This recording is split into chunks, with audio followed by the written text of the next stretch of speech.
السلام علیکم second year. آپ کو قومی آمدنی کے پیمائش کا پہلا طریقہ بتایا جا چکا ہے، جو کہ سال بھر میں کسی بھی ملک میں پیدا ہونے والی اشیاء و خدمات کی بازاری قیمتوں پر مالیتوں کا مجموعہ نکال کر ہم قومی آمدنی معلوم کرتے ہیں۔ آج ہم دوسرا طریقہ ڈسکس کریں گے،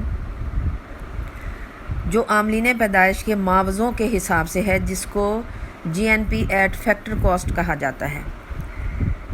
عاملین پیدائش کی حیثیت سے تمام لوگ، کسی بھی ملک کے باشندے جو کوئی بھی کام کرتے ہیں، وہ کسی نہ کسی عامل پیدائش کی حیثیت سے کام کر رہے ہوتے ہیں۔ یا کوئی زمین کا مالک ہوگا اور زمین کا مالک ہونے کی حیثیت سے وہ لگان وصول کر رہا ہوگا، یا سرمایہ کا مالک ہوگا اور سرمایہ کے مالک ہونے کی حیثیت سے سود وصول کر رہا ہوگا، کوئی ذہنی یا جسمانی محنت کر کے روزی کما رہا ہوگا تو وہ اجرت یا تنخواہ لے رہا ہوگا، اور کچھ لوگ کاروبار کرتے ہیں، بزنس کر رہے ہوتے ہیں اور اس سے منافع کما رہے ہوتے ہیں۔ یعنی کسی نہ کسی عامل پیدائش کی حیثیت سے قوم کے افراد زمین، محنت، سرمایہ یا تنظیم کی حیثیت سے کام کر رہے ہوتے ہیں، اور اس حساب سے وہ لگان، اجرت، سود یا منافع کی شکل میں معاوضہ وصول کر رہے ہوتے ہیں۔ لہٰذا قومی آمدنی معلوم کرنے کے لیے پہلے طریقے کے مطابق اشیاء و خدمات کی بازاری قیمتوں پر مالیتوں کو ہم جمع کر رہے تھے، اور اس طریقے کے مطابق چونکہ یہی اشیاء و خدمات چاروں عاملین پیدائش مل کر تیار کرتے ہیں، یعنی زمین، محنت، سرمایہ اور تنظیم مل کر پیدا کرتے ہیں، تو ہم چاہے تو اشیاء و خدمات کی بازاری قیمتوں پر مالیتوں کا مجموعہ معلوم کر لیں تو بھی ہمیں قومی آمدنی معلوم ہو جائے گی، اور اگر ہم لگان، اجرت، سود، منافع سال بھر میں عاملین پیدائش نے جو کمایا ہم اس کو جمع کر لیں تو بھی ہمیں قومی آمدنی معلوم ہو جاتی ہے۔ اب لگان کیا ہے؟ حقیقی جائیدادیں، مثلا زمینیں، قدرتی عطیات، مکانوں کے کرائے۔ مالکان اپنے رہائشی مکانوں کے کرائے بھی پوشیدہ لگان کی صورت میں شامل کر لیتے ہیں۔ دوسرے نمبر پہ اجرتیں ہیں، اس میں سرکاری اور نیم سرکاری نجی فرموں اور محکموں میں کام کرنے والے افراد کے معاوضے ہوتے ہیں۔ ہر قسم کے ملازمین جو اجرت لے رہے ہیں یا تنخواہ لے رہے ہیں، ڈاکٹر ہے، وکیل ہے، پروفیسر ہے، جو بھی وہ اپنے کام کا معاوضہ وصول کر رہے ہیں، اس کے علاوہ ان کو کچھ مراعات مل رہی ہیں، کچھ الاؤنسز مل رہے ہیں، کچھ اور فلاح و بہبود کے فنڈز مل رہے ہیں، وہ ساری رقوم ہم اس میں شامل کر لیتے ہیں۔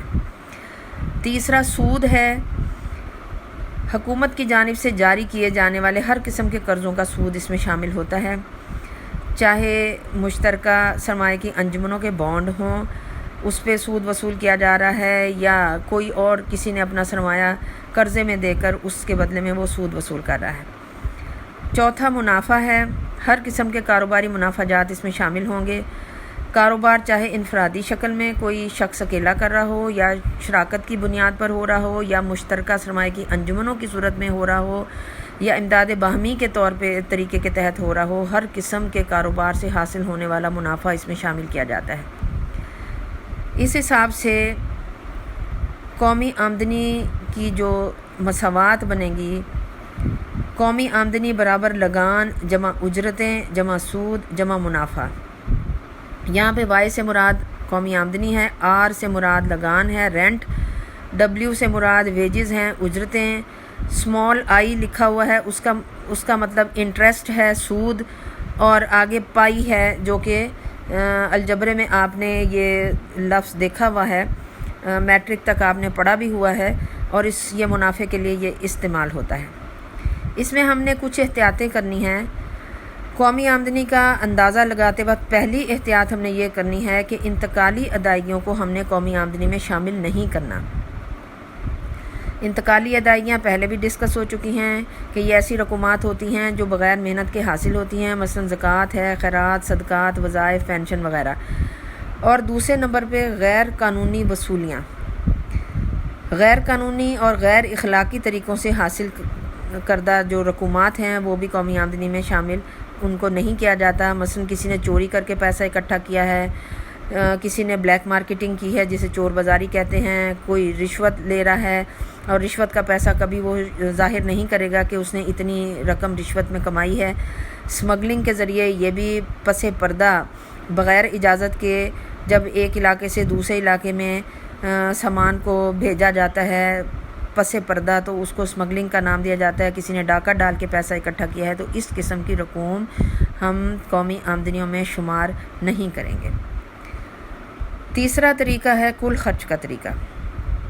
دو طریقے ہو گئے، ایک قومی آمدنی معلوم کرنے کے لیے آپ نے GNP/MP مارکیٹ پرائز یعنی اشیاء و خدمات کی سال بھر کی جتنی پیدا ہوئی ہیں ان کی بازاری قیمتوں کے لحاظ سے مالیتیں معلوم کر کے اس کا مجموعہ معلوم کر لیں گے۔